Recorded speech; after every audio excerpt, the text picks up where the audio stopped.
नमस्कार, जय हिंद, वंदे मातरम मित्रों। उज्ज्वल क्लासेज आरटीपी में आपका स्वागत है, अभिनंदन है। मैं भागवत त्रिपाठी आज के इस वीडियो में डीएलएड फर्स्ट सेमेस्टर एवं थर्ड सेमेस्टर के विद्यार्थियों के लिए नीति के श्लोकों तथा वाक्यों का अर्थ ज्ञान लेकर उपस्थित हुआ हूँ, जो बहुत ही मोस्ट इम्पॉर्टेंट है। इस श्लोक से संबंधित हर साल डीएलएड की परीक्षाओं में एक कोई श्लोक दे करके उसका हिंदी अनुवाद लिखने के लिए कहा जाता है। दोस्तों, यह जो श्लोक है यह हर साल 2 नंबर में आता है। तो आज जो इसमें हम जो ये आप श्लोक देख रहे हैं, ये सभी श्लोक परीक्षा के दृष्टि से मोस्ट इम्पॉर्टेंट है और आप इन श्लोकों का अर्थ, मुझे पूर्ण विश्वास है कि जब एक बार इस वीडियो को आप देख लेंगे तो इसका अर्थ आप आसानी से लिख लेंगे। तो आइए हम इस श्लोक को पढ़ना प्रारंभ करते हैं और इसके अर्थ को समझते हैं। इससे पूर्व मैं आप लोगों से एक रिक्वेस्ट करना चाहता हूं कि जो लोग अभी तक हमारे इस वीडियो को, इस चैनल को, उज्ज्वल क्लासेज आरटीपी को सब्सक्राइब नहीं किए हैं तो प्लीज़ हमारे इस चैनल को सब्सक्राइब कर दें एवं बेल आइकन दबा दें, ताकि जो भी हम लोग वीडियो बनाते हैं उसका नोटिफिकेशन आप लोगों को प्रतिदिन मिलता रहे। चलिए अब हम वीडियो को स्टार्ट करते हैं और आप लोग इस वीडियो को पूरा अंत तक देखिए। पहला श्लोक है, उदिते सविता ताम्रस्ताम एवास्तिमेति च संपतो च विपतो च महता मेक रूपता। मित्रों, यह बहुत ही इम्पॉर्टेंट श्लोक है।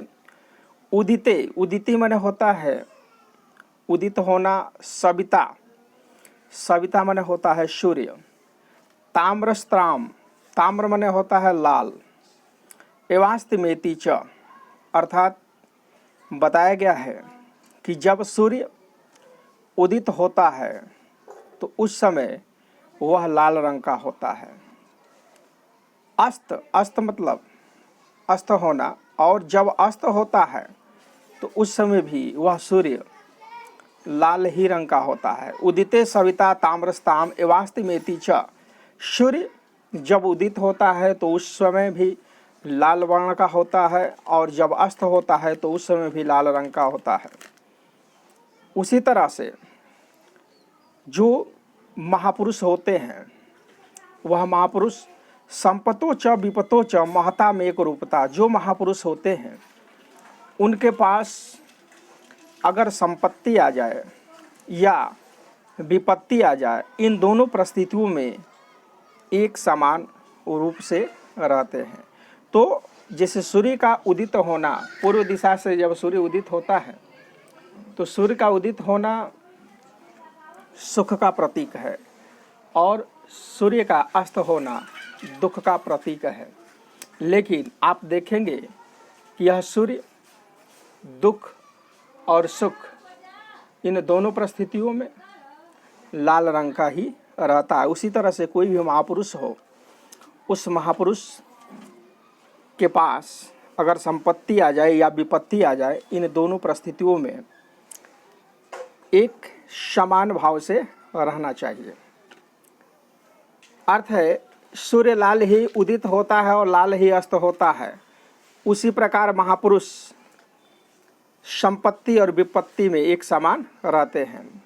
तो कहने का तात्पर्य है कि हमारे ऊपर चाहे सुख आ जाए या दुख आ जाए, हमें इन दोनों परिस्थितियों में समतुल्य रहना चाहिए, समान भाव से रहना चाहिए।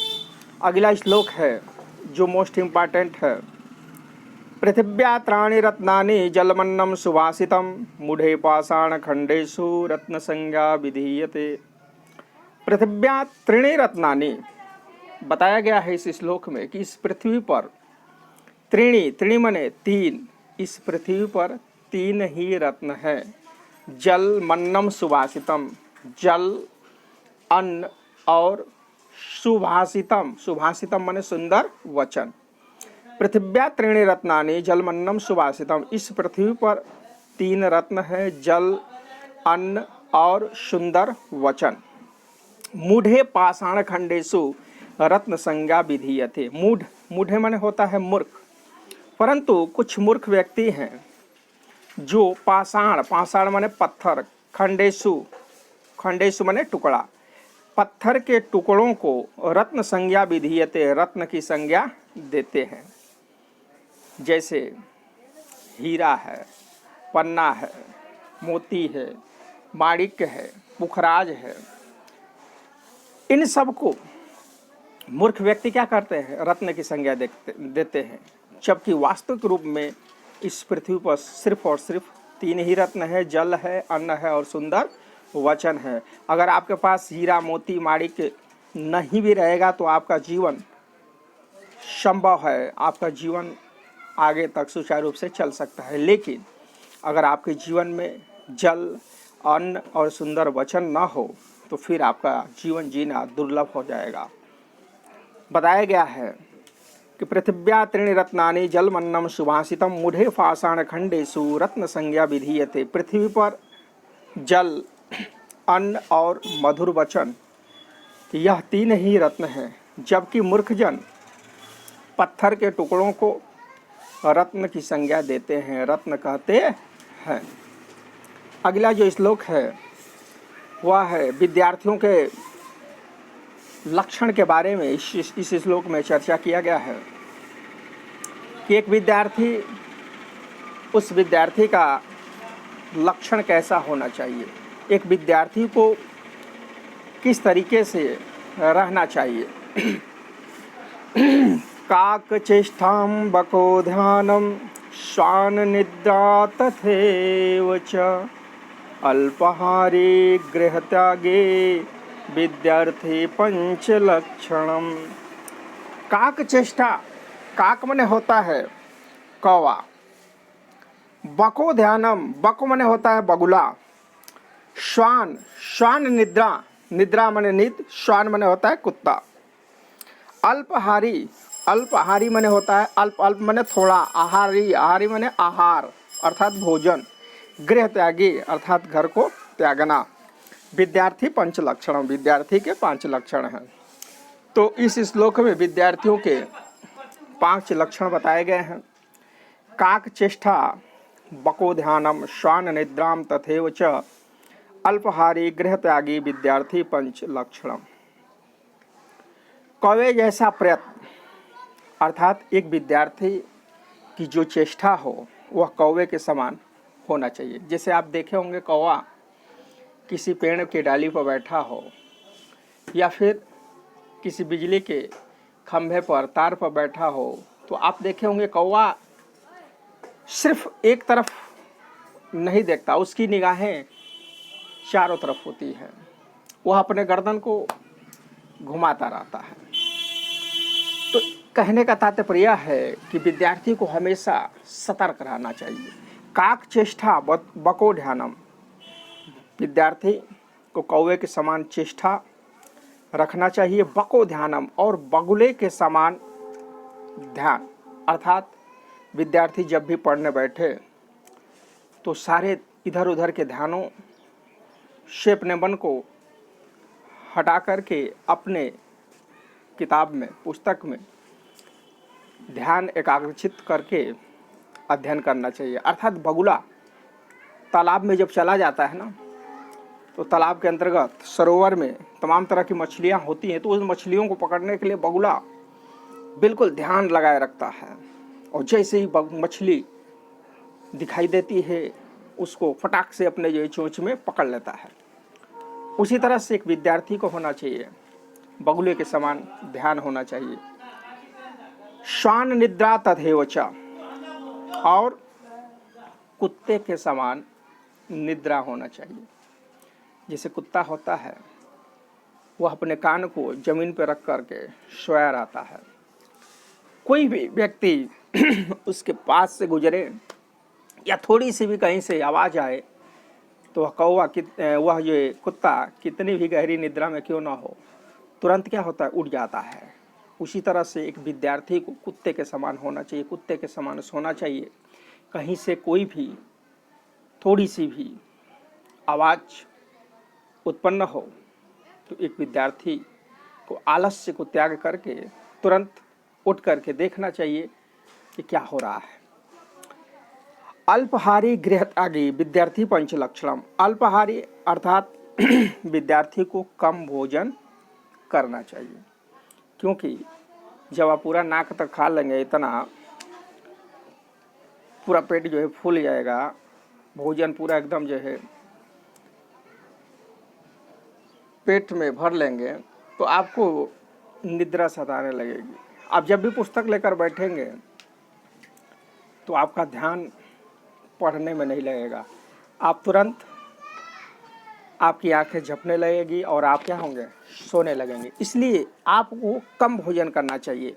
अल्पाहारी गृह त्यागी विद्यार्थी को अल्पाहार करना चाहिए तथा गृह त्यागी और घर को त्याग करके अर्थात घर को छोड़ करके कहीं अन्यत्र रह करके विद्याध्ययन करना चाहिए, क्योंकि घर में रह करके आप के मन में जो स्वप्न है एक इंजीनियर बनने का, एक डॉक्टर बनने का, एक अध्यापक बनने का,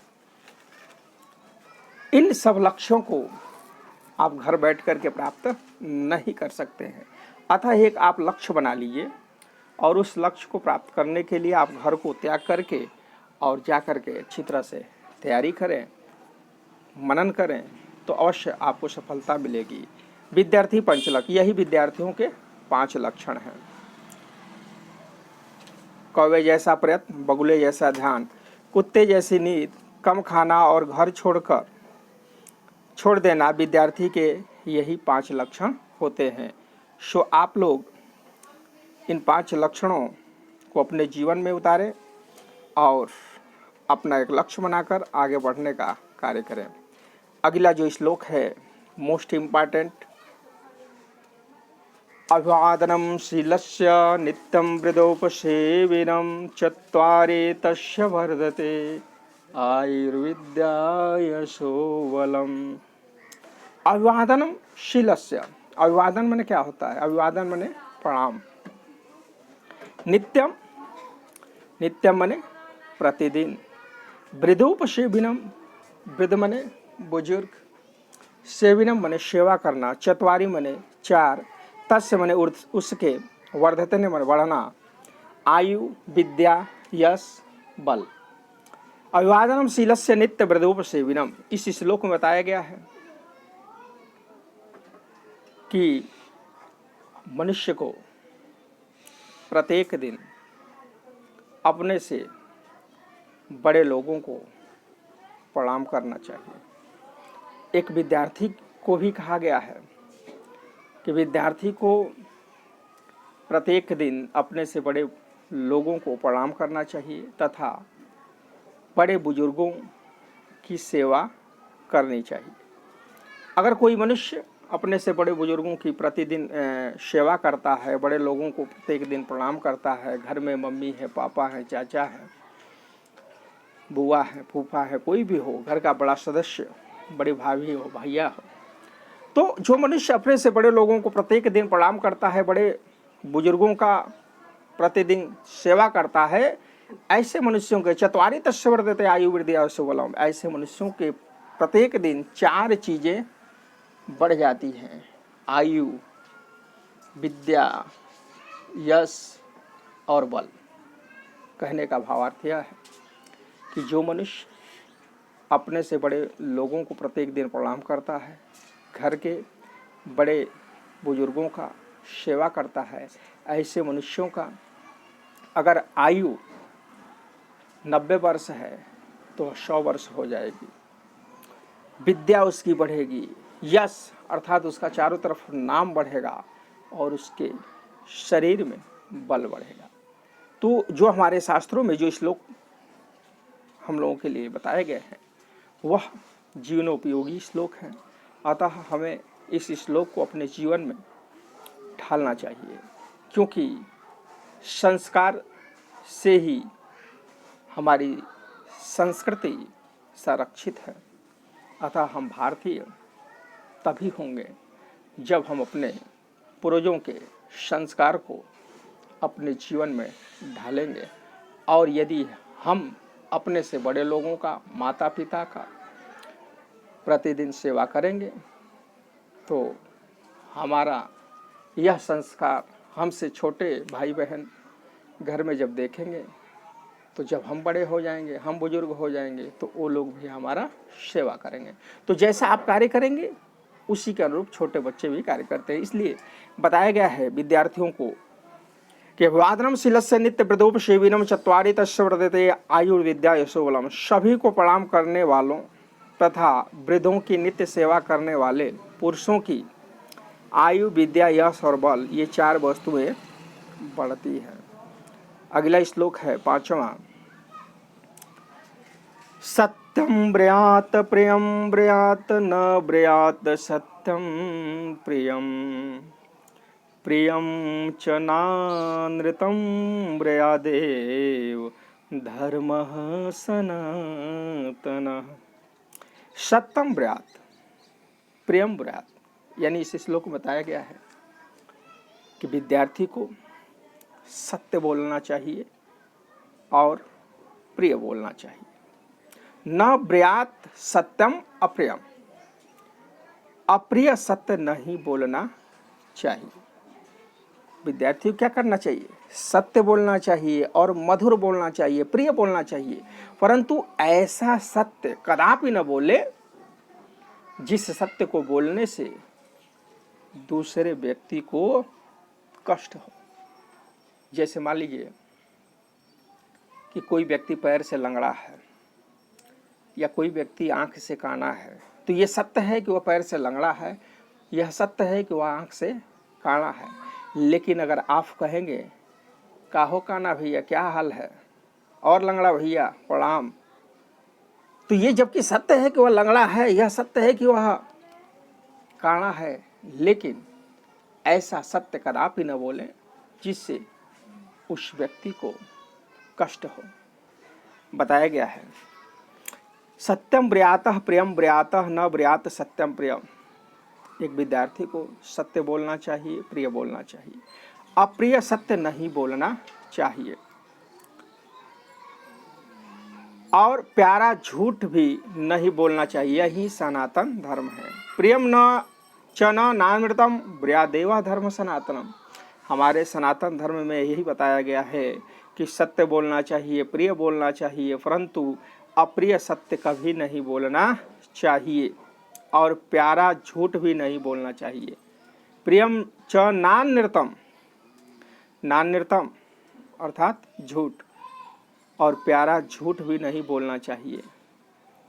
ब्रयादेव धर्मम सनातन, यही सनातन धर्म है। अगला श्लोक है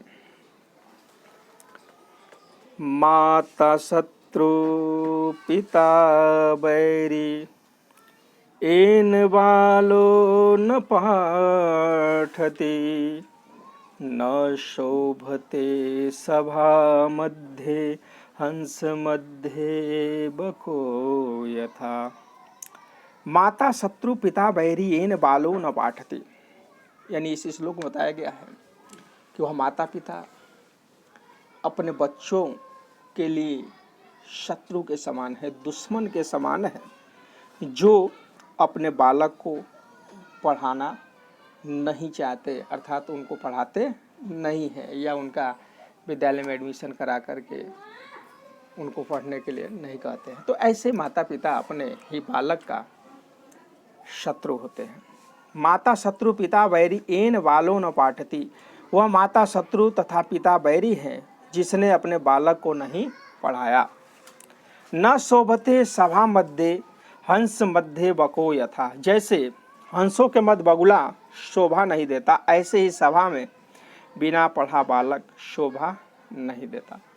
जैसे मान लीजिए कि पूरा हंसों की मंडली हो और उस हंसों की मंडली में एक बगुला आ जाए, तो वह बगुला सभी लोग जान जाएंगे कि यह बगुला है और वह बगुला उस मंडली में सुशोभित नहीं होता है। उसी तरह से कोई अनपढ़ बालक हो और पढ़े लिखे शिक्षित समाज में जब वह जाएगा और सभी लोग पढ़े लिखेंगे रहेंगे, सभी लोग विद्वान रहेंगे, तो वह अनपढ़ जो बालक है वह अपने आप में आत्मग्लानि महसूस करेगा और फिर अपने माता पिता को कोसेगा कि मेरे माता पिता ने मुझे अच्छी शिक्षा नहीं दी, अन्यथा आज मेरा यह हंसी नहीं होता, आज मैं हंसी का पात्र नहीं बनता।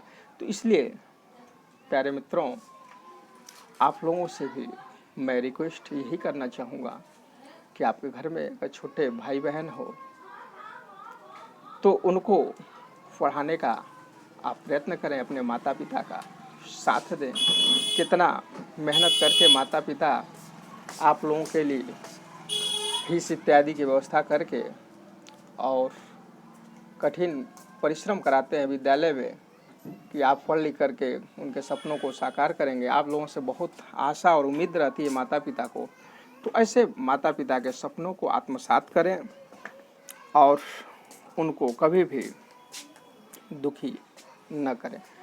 तो वह माता पिता जो अपने बच्चों को पढ़ाना नहीं चाहता है, वह अपने बच्चों के लिए शत्रु के समान होता है और वह बालक उसी प्रकार सुशोभित नहीं होता है जैसे हंसों के बीच में बगुला सुशोभित नहीं होता। अगला देखेंगे, प्रियवाक्यम प्रदानेनं सर्वे तुष्यन्ति जन्तवः तस्माद्देवः वक्तव्यं वचने का दलिद्रता। सभी प्राणी प्रिय मीठा बोलने में प्रसन्न होते हैं। प्रिय वाक्यम प्रदानेन सर्वे तुष्यति जन्तवः, जन्तवः माने प्राणी, सभी प्राणी प्रिय मीठा बोलने से प्रसन्न होते हैं। इसलिए तस्मादेव वक्तव्य वचने का दलिद्रता, इसलिए प्रिय और मधुर वाक्य ही बोलने चाहिए। मृदु बोलने में दलिद्रता कैसी, अर्थात मधुर बोलने में कंजूसता क्यों कर रहे हैं, कंजूसी क्यों कर रहे हैं? क्योंकि कोई पशु भी है और जब उस पशु को आप प्यार से पुचकारेंगे तो आप देखे होंगे कि वह भी प्रसन्नता अपनी पूंछ हिला करके प्रकट करता है। कुत्ता हो या गाय हो, भैंस हो या कोई भी जानवर हो, तो जब उनके साथ आप मधुर में व्यवहार करेंगे तो वह व्यक्ति भी आपके साथ मधुर में व्यवहार करेगा, पशु भी मधुर में व्यवहार करेगा। तो भाई ऐसी कार्य करने से एक दूसरे में सामंजस्य भी बनी रहेगी। तो फिर मधुर बोलने में हम कंजूसी क्यों करें? क्यों ना हम एक दूसरे से प्रिय बोले, मधुर बोले। प्रिय वाक्यम प्रदानेनं सर्वे तुष्यन्ति जन्तवः, सभी प्राणी प्रिय बोलने से प्रसन्न होते हैं। तस्मादेव वक्तव्यम वचने का दलिद्रता, इसलिए प्रिय और मधुर वाक्य ही बोलने चाहिए। मधुर या मृदु बोलने में कंजूसी कैसी, अर्थात मृदुल वाक्य बोलने में हमें कंजूसी नहीं करनी चाहिए। अगला श्लोक है जो श्रीमद् भगवद गीता से लिया गया है और इस श्लोक में भगवान कृष्ण अर्जुन को उपदेश दे रहे हैं, क्योंकि कुरुक्षेत्र के मैदान में अर्जुन अपने गुरुजनों को, अपने भाई बंधुओं को, सगे संबंधियों को देख करके अपना धनुष और बाण रथ पर रख दिए और मधुसूदन अर्थात कन्हैया से कहते हैं कि हे मधुसूदन, मैं अपने ही गुरुजनों और भाइयों के खून से सने हुए इस पृथ्वी को लेकर क्या करूँगा, अर्थात ऐसी पृथ्वी मुझे नहीं चाहिए जिसमें मेरे सगे संबंधियों का खून सना हुआ हो। तो कृष्ण भगवान समझाते हैं कि हे अर्जुन, जिसको तुम जीवित समझ रहे हो ये लोग तो मर चुके हैं और इनका विनाश होना सुनिश्चित है, और तुम चिंता क्यों करते हो? तुम एक क्षत्रिय हो और क्षत्रियों का कर्तव्य होता है युद्ध करना, और युद्ध करते करते यदि तुम इस युद्ध भूमि में जीत जाओगे तो तुम्हें स्वर्ग की प्राप्ति होगी, और मर जाते हो तो समझो कि तुम्हें मोक्ष की प्राप्ति हो जाएगी। कहने का तात्पर्य यह है कि कृष्ण भगवान बताना चाहते हैं कि शरीर मरता है, न कि आत्मा। उन्होंने कहा, हे अर्जुन, यह आत्मा कभी नहीं मरती। यह आत्मा मनुष्य के शरीर से निकल जाती है। तो जो मनुष्य का यह शरीर है वह किसके समान है? वह वासांश यानी वस्त्र के समान है। भगवान कृष्ण अर्जुन को उपदेश दे रहे हैं कि वासांश जीर्णानि यदा विहाय नवानि गृह्णाति नरोपराणि तथा शरणानि विहाय जीर्णा नन्यान्यशयाति नवानि देहि। हे अर्जुन, जिस प्रकार व्यक्ति पुराने जीर्ण शीर्ण वस्त्रों को त्याग कर दूसरे नए वस्त्र धारण करता है, उसी प्रकार जीवात्मा पुराने शरीर को त्याग कर नवीन शरीर में प्रवेश करता है, नए शरीर को धारण करता है।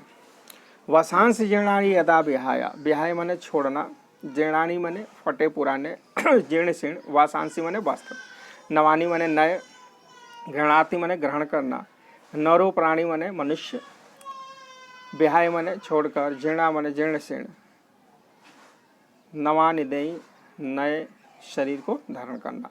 तो भगवान कृष्ण अर्जुन को उपदेश देते हुए कह रहे हैं कि हे अर्जुन, जैसे मनुष्य वासांश जीर्णानि यदा विहाय, जैसे मनुष्य पुराने फटे कपड़ों को त्याग करके नवानि गृह्णाति नरो प्राणी, नए वस्त्रों को धारण करता है, उसी प्रकार यह आत्मा जो प्रत्येक मनुष्य के शरीर में है, जब यह आत्मा देखती है कि यह शरीर जीर्ण शीर्ण हो गया है, आंखों से स्पष्ट दिखाई नहीं देता है, चमड़ियाँ झुल चुकी है, दांत टूट चुके हैं, पैर और हाथ भी कार्य करने और चलने में असमर्थ हैं, तो यह आत्मा उस शरीर को उसी प्रकार त्याग देती है जैसे मनुष्य कपड़ा पहनते पहनते जब कपड़ा फट जाता है तो उस कपड़े को त्याग देता है, वस्त्र को त्याग देता है। हे मनुष्य, जिस प्रकार मनुष्य, हे अर्जुन, जिस प्रकार मनुष्य पुराने फटे वस्त्रों को त्याग करके नए वस्त्रों को धारण करता है, उसी प्रकार यह जीवात्मा पुराने बोंदू इस जीर्ण शीर्ण शरीर को त्याग करके नए शरीर में प्रविष्ट होती है, नए शरीर को धारण करती है। इसलिए तुम आत्मा के बारे में शोक न करो, क्योंकि यह आत्मा अजर अमर अनादि अजन्मा है। अगला श्लोक में देखेंगे, इसमें भगवान कृष्ण अर्जुन को उपदेश दे रहे हैं और आत्मा की नश्वरता के बारे में बता रहे हैं।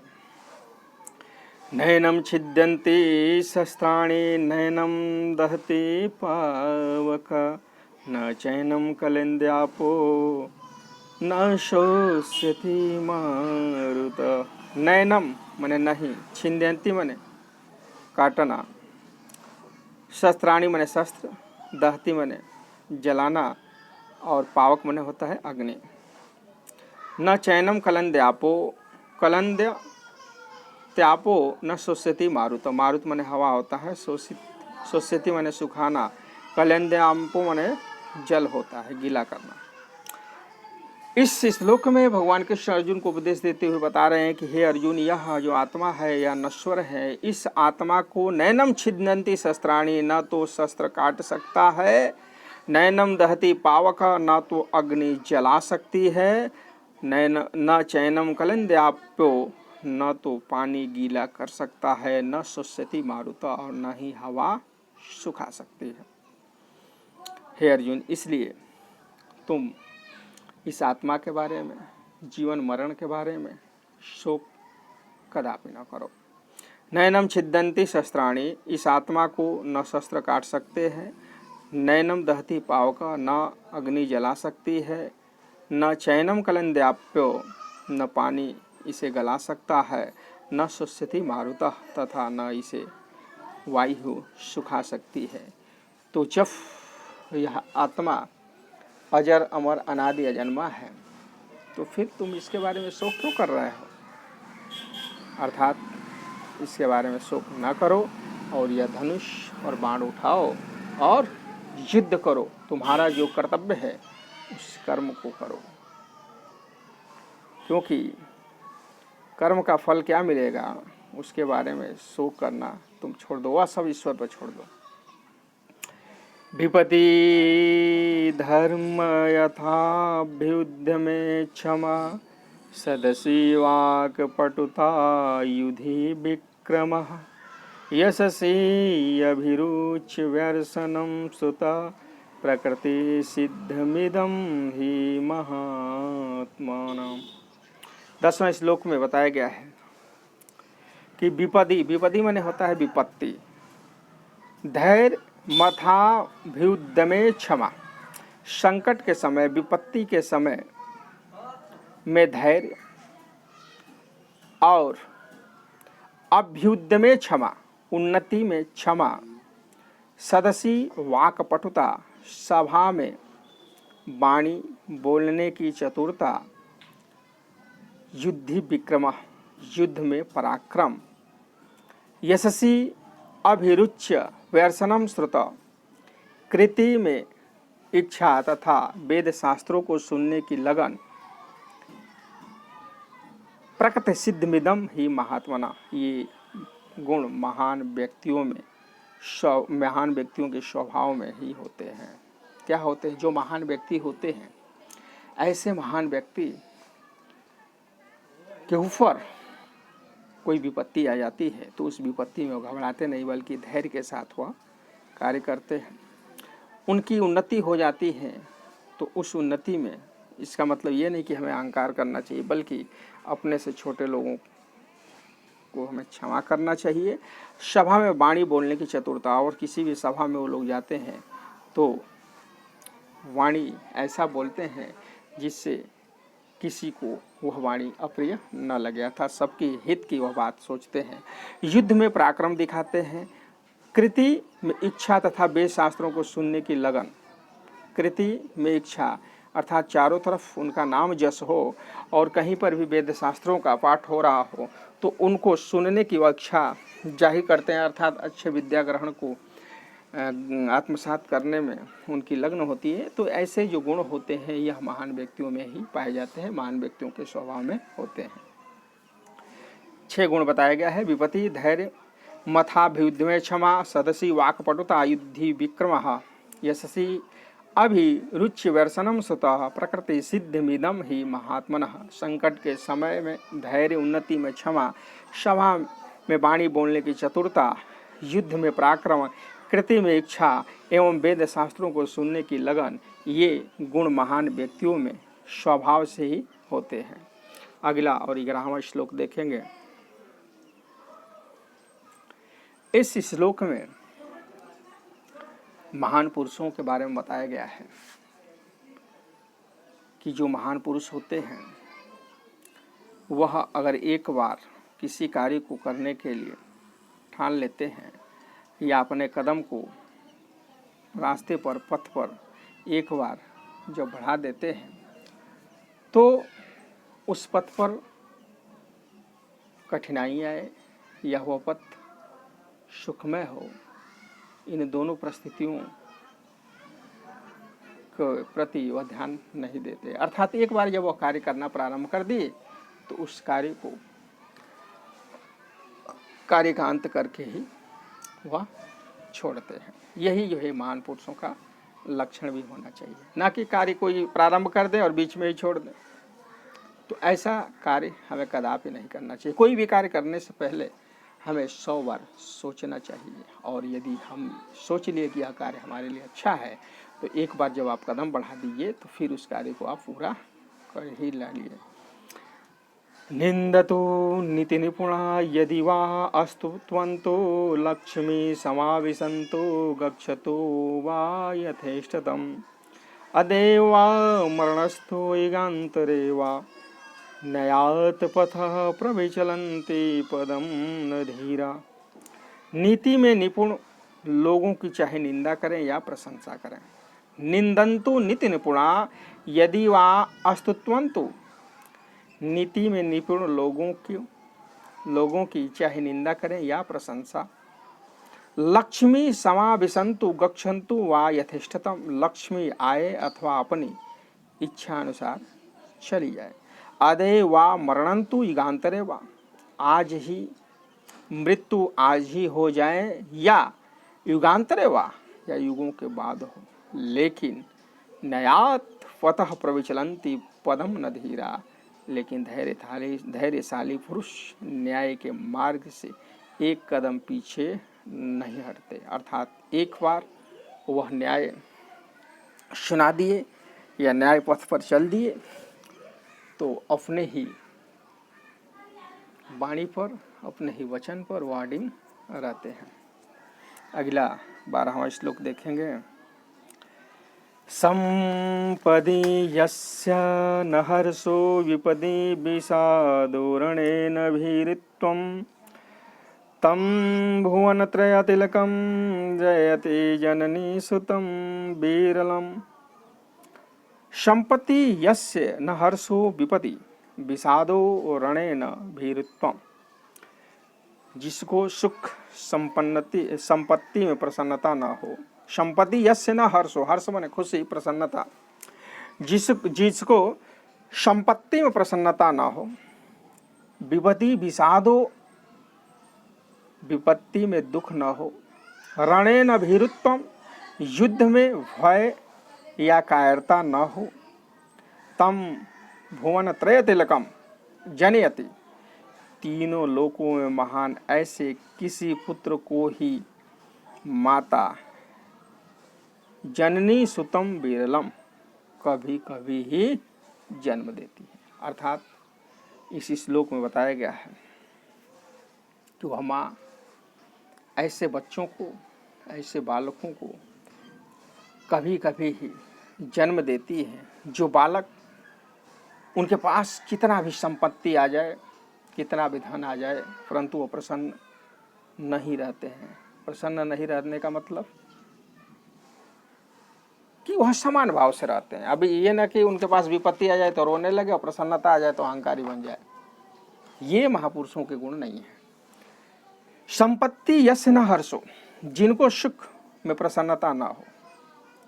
विषादो, विपदि विषादो, संकट में दुख न हो। रणेन भीत्वम, रण क्षेत्र में, युद्ध के मैदान में भय और कायरता न हो। तम भुवन त्रय तिलकम जयति जननी सुतम बीरलम, तीनों लोकों में महान ऐसे किसी पुत्र को ही माता कभी कभी ही जन्म देती है। तीनों लोकों में महान ऐसे किसी पुत्र को ही माता कभी कभी जन्म देती है, क्योंकि ऐसे पुरुष तीनों लोकों में क्या होते हैं? महान होते हैं, जिनके पास संपत्ति आ जाए परंतु प्रसन्न नहीं होते, विपत्ति आ जाए परंतु दुखी नहीं होते, रण क्षेत्र के मैदान में रहते हैं परंतु डरते नहीं और ना ही कायरों के समान भागते हैं। तो ऐसे महान पुरुष, ऐसे महान व्यक्तियों को जो तीनों लोकों में महान होते हैं, माता कभी कभी जन्म देती है। अगला जो श्लोक है वह मोस्ट इम्पॉर्टेंट है। इस श्लोक में बताया गया है जल और धन के बारे में। धन जो होता है मनुष्य के पास अचानक से नहीं आ जाता, क्योंकि धन और विद्या ये दोनों धीरे धीरे धीरे धीरे मनुष्य के पास बढ़ती है। तो इसमें बताया गया है जल के बारे में कि जल बिंदु निपातेन क्रमशः पुण्यते घटा। जैसे घट मने होता है घड़ा, पुण्यते मने भरना, जल बिंदु मने होता है जल की बूंदे। जैसे कोई घड़ा हो, आप खूब घनघोर बारिश हो रही हो और घनघोर बारिश में आप मैदान में एक घड़ा को रख दीजिए, तो कितना भी घनघोर वृष्टि हो, उस घड़े में पानी की जो बूंदें हैं वह आप देखेंगे कि कितना उस घड़े के अंदर पड़ रहा है। अर्थात आप देखेंगे कि बहुत कम ही वर्षा की बूंदें उस घड़े में पड़ती है, लेकिन लगातार 2-3 दिन तक वह घड़ा रहेगा और बारिश होती रहेगी, तो आप देखेंगे कि क्रमशः धीरे धीरे वह घड़ा भी क्या होता है, भर जाता है। उसी तरह विद्या और धन भी मनुष्य के पास अचानक से नहीं आ जाते, उनके भी आने का एक क्रम होता है, एक सिलसिला होता है। जल बिंदु निपातेनम क्रमशः पुण्यते घटः सा हेतु सर्वविद्यानां धर्मस्य च धनस्य च। एक एक बूंद जल की लगातार गिराते रहने से जिस प्रकार घड़ा भर जाता है, उसी प्रकार सभी विद्याओं का, धर्मों का और धन की वृद्धि का कारण भी यही होता है। अर्थात जिस प्रकार से वह घड़ा एक एक बूंद से लगातार गिरने से धीरे धीरे क्रमशः भरता है, उसी प्रकार मनुष्य के पास विद्या भी, चाहे धर्म हो या फिर धन हो, धीरे धीरे धीरे धीरे क्रमशः मनुष्य के पास वृद्धि को प्राप्त करता है। इसलिए मनुष्य को घबराना नहीं चाहिए, धैर्य से कार्य करना चाहिए। आज आपके पास 1000 है तो कल लाखों भी हो सकता है, परसों करोड़ों भी हो सकता है। आज आप पहली कक्षा में पढ़ रहे हो तो कल आप हाई स्कूल की परीक्षा में भी पास हो जाओगे, बीएड भी कर लोगे, आईएएस पीसीएस की भी तैयारी कर सकते हैं, इंजीनियर भी बन सकते हैं, या एक बड़ा साइंटिस्ट भी बन सकते हैं। तो अचानक यह कार्य नहीं होता है, इसके लिए समय की प्रतीक्षा करनी चाहिए और इसके साथ साथ हमें लग्न से मेहनत करनी चाहिए, परिश्रम करनी चाहिए, तभी जो हम अपने लक्ष्य में कामयाब होंगे। घबरा जाने से कोई कार्य सिद्ध नहीं होता है। अगला श्लोक है, नहीं सत्यात् परम धर्म नानृतात् पातकं परम नहीं सत्यात् परज्ञानं तस्मात् सत्यं विशिष्यते। नहीं सत्यात् परम धर्म, सत्य से बड़ा कोई धर्म नहीं। नानृतात् पातकं परम, झूठ से बड़ा कोई पाप नहीं। नानृतात् माने होता है झूठ, पातकम माने होता है पाप। नहीं सत्यात् परो धर्म, सत्य से बड़ा कोई धर्म नहीं है। नानृतात् पातकम परम, झूठ से बड़ा कोई दूसरा पाप नहीं है। नहीं सत्यात् परम ज्ञानम तस्मात् सत्यम विशिष्यते, सत्य से बड़ा कोई ज्ञान नहीं। नहीं सत्यात् परम ज्ञानम, सत्य से बड़ा कोई ज्ञान नहीं, इसलिए तस्मात् सत्यम विशिष्यते, इसलिए सत्य ही श्रेष्ठ है। कहने का भावार्थ यह है कि हमें सदैव सत्य के मार्ग पर चलना चाहिए। विपरीत परिस्थिति में भी हमें सत्य के मार्ग को कदापि नहीं छोड़ना चाहिए और अंत में सत्यमेव धर्म, सत्य की ही विजय होती है। इसलिए हमें सत्य का जो मार्ग है उसे कदापि नहीं छोड़ना चाहिए। 15वां ये श्लोक है, रूप यौवनम संपन्नता विशाल कुल संभवा विद्याहीनम न शोभन्ते निर्गंधा इव कीशुका। रूप यौवन संपन्नता, रूप सौंदर्य और यौवन से भरपूर, विशाल कुल संभवा तथा ऊंचे कुल में जन्म लेकर भी विद्याहीन न शोभन्ते, विद्या से रहित व्यक्ति उसी प्रकार शोभित नहीं होते जैसे निर्गंध युवा की सुका, जैसे सुगंध से रहित पलाश का फूल होता है। पलाश का जो फूल होता है देखने में बहुत ही सुंदर लगता है, लाल रंग का होता है, परंतु उसमें कोई सुगंध नहीं रहता। तो जिस फूल में सुगंध ही ना हो तो वह फूल किस काम का? वह फूल तो एक कागज के फूल के समान प्रतीत होंगे और लोग उसको पसंद भी नहीं करेंगे। पसंद उन्हीं फूलों को लोग करते हैं जिस फूल में सुगंध होता है। तो बताया गया है कि कोई भी मनुष्य हो जो सौंदर्य बहुत ही खूबसूरत हो, रूपवान हो, जवानी उसके शरीर में उमड़ रही हो, भरपूर उसका जवानी हो और ऊंचे कुल में, ऊंचे खानदान में वह जन्म लिया हो, परंतु उस व्यक्ति के पास, उस विद्यार्थी के पास विद्या रूपी धन न हो, तो ऐसा व्यक्ति जब सभा में जाता है तो वह व्यक्ति उसी प्रकार सुशोभित होता है जैसे टीसू का फूल होता है, पलाश का फूल होता है, जिस पलाश में कोई सुगंध नहीं रहता है। तो कहने का मतलब यही है कि आप अधिक से अधिक मात्रा में विद्या अध्ययन करें, क्योंकि आप देखेंगे कि निर्धन जो बालक हैं, गरीब जो बालक हैं, अपने परिश्रम के साथ जिले का डीएम बन जाते हैं, एक अच्छा संगीतकार बन जाते हैं, क्रिकेटर बन जाते हैं। तो आप देखते हैं कि जब वो अपने क्षेत्र में आते हैं, अपने गांव में आते हैं, तो गर्व से लोग यही कहते हैं कि यह हमारे गांव का लड़का है, यह हमारे शहर का लड़का है,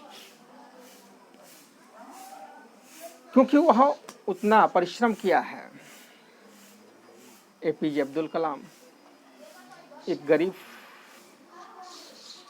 घराने के व्यक्ति थे, लेकिन अपने परिश्रम के बदौलत आज देश के राष्ट्रपति के पद को भी सुशोभित किए, साथ साथ में वैज्ञानिक, एक अच्छे साइंटिस्ट के पदवी पर भी रहे। फूल आप देखे होंगे, तमाम तरह के फूल इस पृथ्वी को मिलते हैं, लेकिन एक कीचड़ में खिला हुआ फूल जिसका नाम क्या होता है, कमल। कमल देखने में बहुत ही सुंदर लगता है, लेकिन वह उसका जन्म स्थल कहाँ है, कीचड़ में। फिर भी कीचड़ में जन्म लेने के कारण भी वह अपने सौंदर्य से लोगों को अपने प्रति आकर्षित कर लेता है। कहने का मतलब यही है कि आप किसी भी कुल में हो, किसी भी परिस्थिति में हो, गरीब से गरीब घर में भी हो, लेकिन जिस दिन आप मेहनत करके एक अच्छे पदवी को प्राप्त कर लेंगे, उस दिन आपके नाम के साथ साथ आपके पूरे परिवार का नाम होगा। सो अपने अपने माता पिता की इच्छाओं को साकार करें। अगला श्लोक देखेंगे, गौरवं प्राप्यते दानात् न तो विपतस्य संचयात् स्थिति उच्चे पयोदानम पयोधीनाम अध स्थिति। गौरव प्राप्यते दानात्, धन दान करने से गौरव प्राप्त होता है। गौरव प्राप्यते दानात् यानी धन का दान करने से गौरव की प्राप्ति होती है।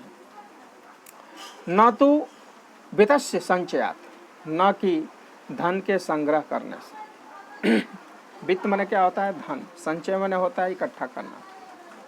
अगर आपके पास तमाम धन हो, अरबों खरबों रुपया आपके बैंक में हो, परंतु आप 1 रुपया किसी को नहीं देते हैं, ना ही खर्च करते हैं, तो कौन जानता है कि आपके बैंक में कितना पैसा है, आपके पास कितना रुपया है। लोगों को जब दान देंगे तो आपका गौरव इस समाज में बढ़ेगा, और धन को इकट्ठा किए रहेंगे तो उस धन को कौन देखने वाला है। एक न एक दिन धन क्या होता है, नष्ट होता है, क्योंकि धन की 3 गति बताई गई है।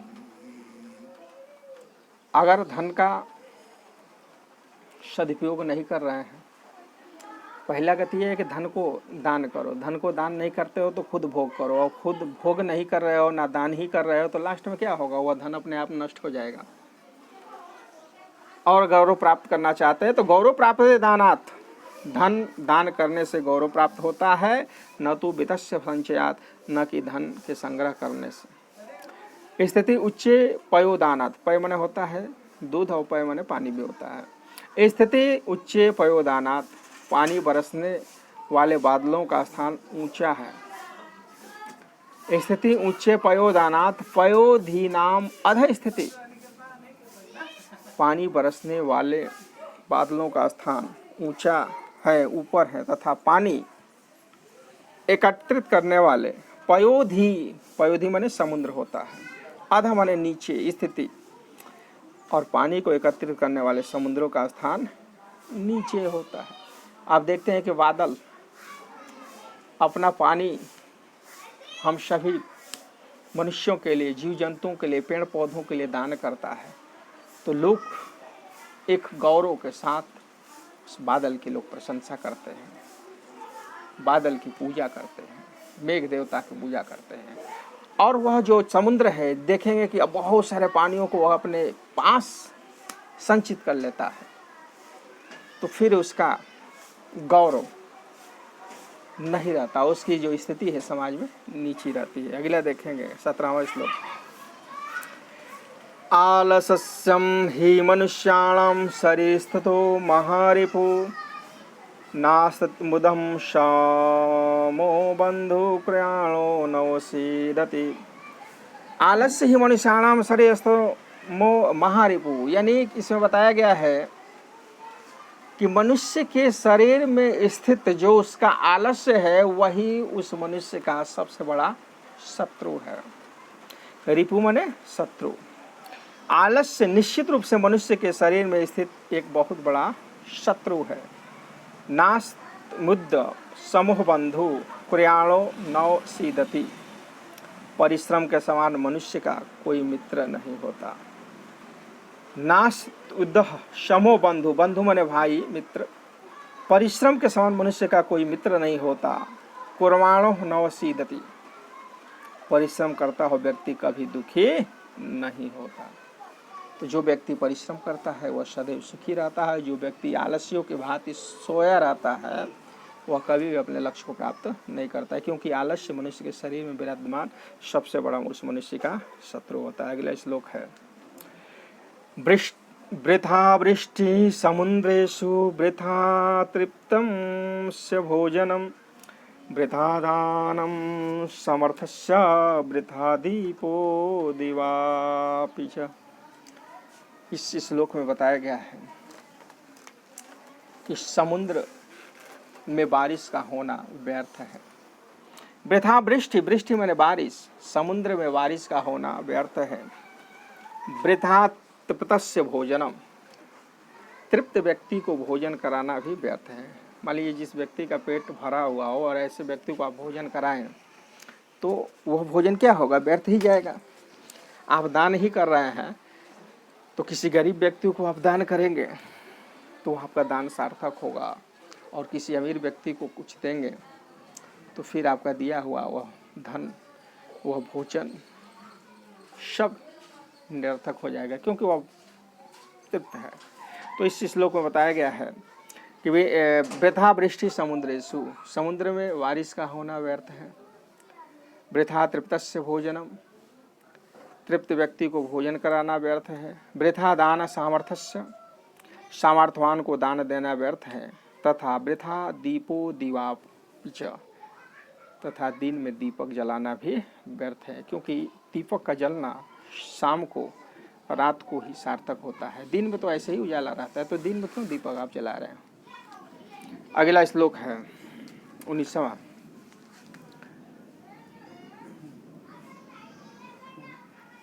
श्लोक है कि त्वमेकं शरणं त्वमेकं वरेण्यं त्वमेकं जगत्पालकं सुप्रकाशं त्वमेकं जगत्कर्तोपार्ते प्रहर्तं त्वमेकं परं निश्चलं निर्विकल्पम। इस श्लोक में बताया गया है कि हे प्रभु, तुम ही एक शरण योग्य हो। त्वमेकं शरणं त्वमेकं वर्ण्यकम, हे प्रभु तुम ही शरण योग्य हो, तुम वर्ण योग्य हो।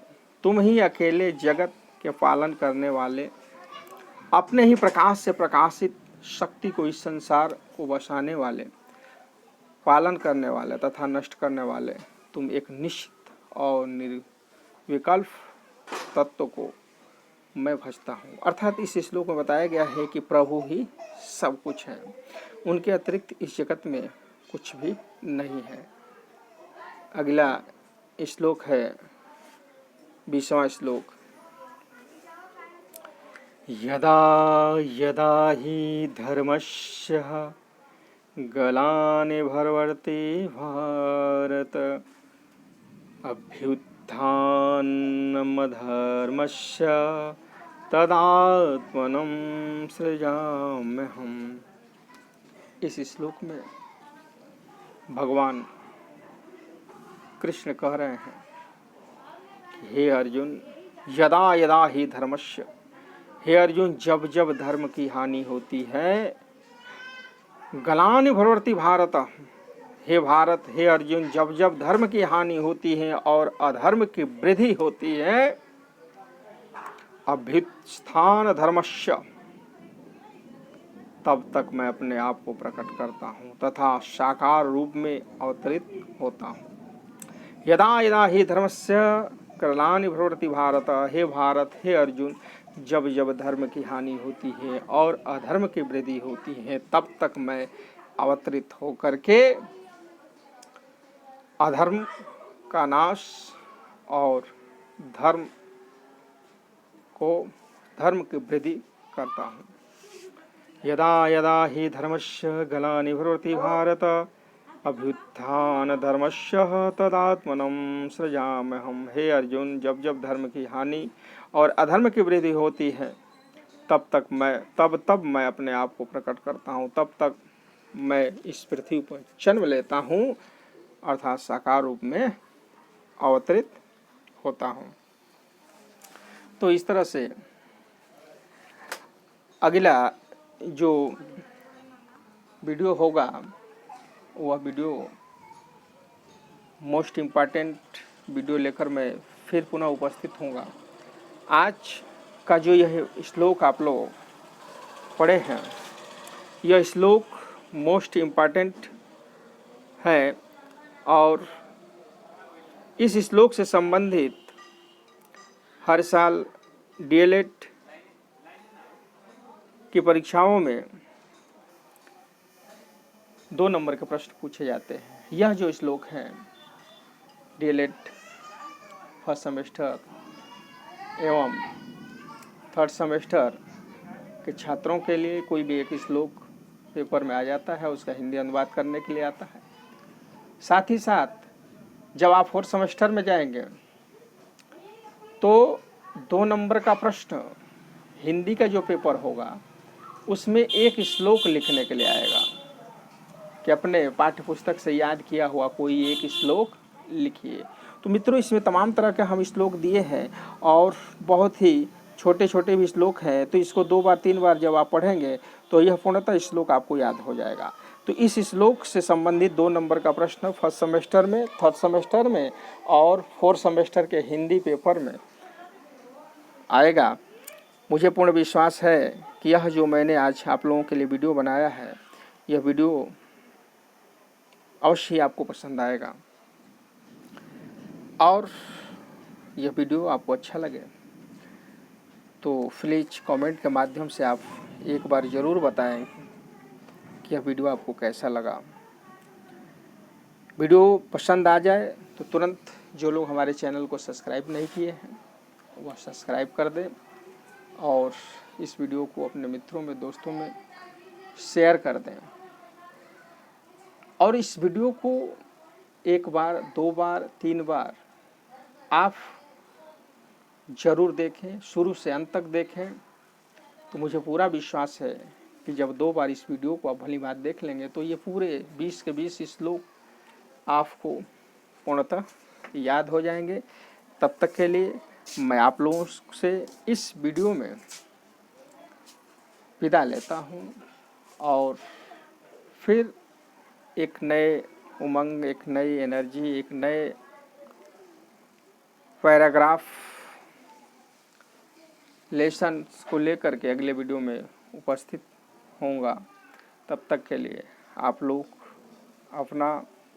अपने परिवार का ख्याल रखें और सुरक्षित रहें। इन्हीं आशा विश्वास के साथ मैं आपसे विदा लेता हूँ। जय हिंद,